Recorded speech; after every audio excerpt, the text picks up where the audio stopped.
Hello दोस्तों, स्वागत है आपका आपके अपने यूट्यूब चैनल स्टडी विद एजे में। इसमें आज की वीडियो में मैं आपके लिए लेकर के आया हूँ आपकी एड ग्रेड अभ्यास पुस्तिका, जो आपकी सामाजिक विज्ञान की है, कक्षा छठवीं के बच्चों के लिए है। और दोस्तों, अभी ये नई वर्क बुक आई है आपकी, और इसमें काफ़ी सारे बदलाव हुए हैं। तो उन्हीं बदलावों के साथ आज हम लेकर के आए हैं इस वीडियो में आपका पाठ 2। आज इसमें हम देखेंगे आपके इतिहास का पाठ 2, आखेट खाद्य संग्रह से भोजन उत्पादन तक। इसके बारे में जानेंगे, इसमें क्या क्या प्रश्नोत्तर आपके लिए दिए गए हैं, उन सारी चीज़ों को देखेंगे। और जो बदले हुए प्रश्न हैं उन सभी चीज़ों को आज इसमें देखेंगे। दोस्तों, चैनल को सब्सक्राइब करना, वीडियो को लाइक ज़रूर कीजिएगा। आइए देखते हैं, सबसे पहला प्रश्न पूछा है आपसे, आखेटक खाद्य संग्राहकों को द्वारा उपयोग में लाए जाने वाले किस सामग्री के औजार वर्तमान में भी पाए जाते हैं। तो इसका उत्तर हो जाएगा बी नंबर आपका, पत्थर के। तो यहाँ पर आपको लिखना है इस प्रकार से, पत्थर के औजार पाए जाते हैं आखेटक खाद्य संग्रह के द्वारा। इसके बाद प्रश्न नंबर 2 है, जिसमें पूछा है, जिस स्थान पर औजार बर्तन और इमारती अवशेष प्राप्त होते हैं उसे कहा जाता है। क्या कहते हैं उसे? तो सी नंबर इसमें सही आंसर होगा आपका, पुरा स्थल कहते हैं। आगे है प्रश्न नंबर 3, इसमें पूछा है, पुरा पाषाण काल कुल कितने भागों में विभाजित है। तो इसका सही उत्तर होगा 3, आपका ए नंबर होगा कि 3 भागों में विभाजित है। इसके बाद आगे देखेंगे प्रश्न नंबर 4, इसमें पूछा है, पुरातत्वीय स्थल बुर्ज होम कहाँ पर स्थित है। तो बुर्ज होम कहाँ है दोस्तों? कश्मीर में स्थित है। तो सी नंबर आपका इसमें सही आंसर हो जाएगा, कश्मीर। इस प्रकार से आपके ये 4 प्रश्न कंप्लीट हुए। इसके आगे देखते हैं, 5वां नंबर का प्रश्न है।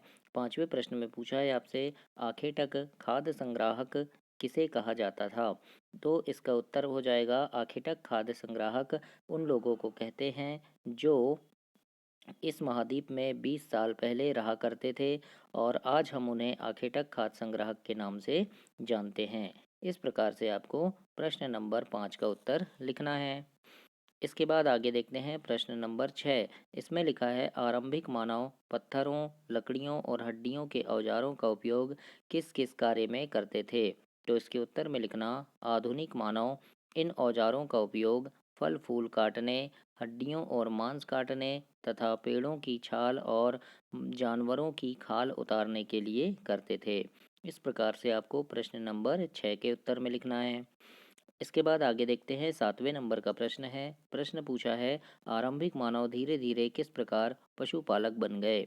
तो इसके उत्तर में आप लिखिएगा, आरंभिक मानव ने अपने घरों के आसपास चारा रखकर जानवरों को आकर्षित कर रहे पालतू आकर्षित कर उन्हें पालतू बनाया होगा। सबसे पहले जंगली जानवरों को पालतू बनाया होगा। इस प्रकार से आप 7वें नंबर के उत्तर में लिखेंगे। और दोस्तों, आपकी जो वार्षिक परीक्षा होगी, वार्षिक परीक्षा के पहले चैनल पे मैं काफ़ी सारे प्रश्न लेकर के आता हूँ। चैनल पे एक वीडियो लेकर के आता हूँ जिसमें इम्पोर्टेंट प्रश्न की सीरीज़ होती है। ऐसे प्रश्न जो आपकी परीक्षा में पूछे जाने वाले काफ़ी महत्वपूर्ण प्रश्न होते हैं, जिन प्रश्नों को पढ़ करके आप परीक्षा में काफ़ी अच्छे नंबर ला सकते हैं। तो उन प्रश्नों को देखने के लिए चैनल को सब्सक्राइब जरूर कीजिए, ताकि जैसे ही वो प्रश्न मैं डालूँ आपको नोटिफिकेशन मिल सके, और उन प्रश्नों को पढ़ करके आप परीक्षा में काफ़ी अच्छे नंबर ला सकें, बहुत अच्छे नंबरों से पास हो सकें। इसीलिए चैनल को सब्सक्राइब जरूर कर लीजिएगा। आइए देखते हैं, प्रश्न नंबर 8 है। इसमें पूछा है, आरंभिक मानव की किस प्रक्रिया को घरेलूकरण की प्रक्रिया कहा गया है। तो इसके उत्तर में लिखना, लोगों द्वारा पौधे उगाने और जानवरों की देखभाल करने को बसने की प्रक्रिया कहा गया है, या फिर घरेलूकरण इसे ही कहते हैं, है ना। बसने की प्रक्रिया को ही घरेलूकरण कहते हैं। तो इस प्रकार से आपको 8वें नंबर के उत्तर में लिखना है। इसके बाद प्रश्न नंबर 9 है, जिसमें पूछा है, जहां औजार बर्तन और इमारतों जैसी वस्तुओं के अवशेष पाए गए हैं उस स्थान को क्या कहा जाता है। तो इसके उत्तर में लिखना, जहां औजार बर्तन और इमारतों जैसी वस्तुओं के अवशेष पाए गए हैं उस स्थान को पुरास्थल कहा जाता है। इस प्रकार से आपको 9वें नंबर के उत्तर में लिखना है। आगे देखते हैं, प्रश्न नंबर 10 है। इसमें पूछा है दोस्तों, भीमबेटका मध्य प्रदेश के किस जिले में स्थित है। यह ऐतिहासिक दृष्टि से क्यों प्रसिद्ध है। तो इसका उत्तर होगा कि भीमबेटका मध्य प्रदेश के रायसेन जिले में स्थित है। और यह एक पुरापाषाणिक आवासीय पुरास्थल है। यह आदिमानव द्वारा बनाए गए शैल चित्रों और शै- शैलाश्रयों के लिए प्रसिद्ध है। इस प्रकार से आपको प्रश्न नंबर 10 के उत्तर में लिखना है। 11वां नंबर का प्रश्न है, इसमें लिखा है प्रश्न नंबर 11 में आखेटक खाद्य संग्राहक समुदाय के लोग एक जगह से दूसरी जगह पर क्यों घूमते रहते थे। तो इसका उत्तर होगा आखेटक खाद्य संग्राहक समुदाय के लोगों को भोजन की तलाश में एक जगह से दूसरे जगह जाना पड़ता था। इस प्रकार से आपको 11 नंबर के उत्तर में लिखना है। 12वें नंबर में पूछा है आपसे नवपाषाण युग में मिट्टी के बर्तनों का उपयोग किस प्रकार किया जाता था। तो इसके उत्तर में लिखिएगा नवपाषाण युग में मिट्टी के बर्तनों का उपयोग चीज़ों को रखने के लिए किया जाता था और धीरे धीरे लोग बर्तनों का प्रयोग खाना बनाने के लिए भी करने लगे थे। इस प्रकार से आपको 12वें नंबर के प्रश्न के उत्तर में लिखना है दोस्तों। इसके बाद प्रश्न नंबर 13 पूछा है आपसे मेहरगढ़ के बारे में 8 से 10 वाक्यों में विवरण लिखिए। तो इसके उत्तर में लिखिएगा कि मेहरगढ़ ईरान जाने वाले सबसे महत्वपूर्ण रास्ते बोलन दर्रे के पास एक हरा भरा समतल स्थान है। मेहरगढ़ संभवतः वह स्थान है जहाँ के स्त्री पुरुषों इस इलाके में सबसे पहले जौ, गेहूं उगाना और भेड़ बकरी पालना सीखा, जहां पर विभिन्न प्रकार के जानवरों की हड्डियां मिली।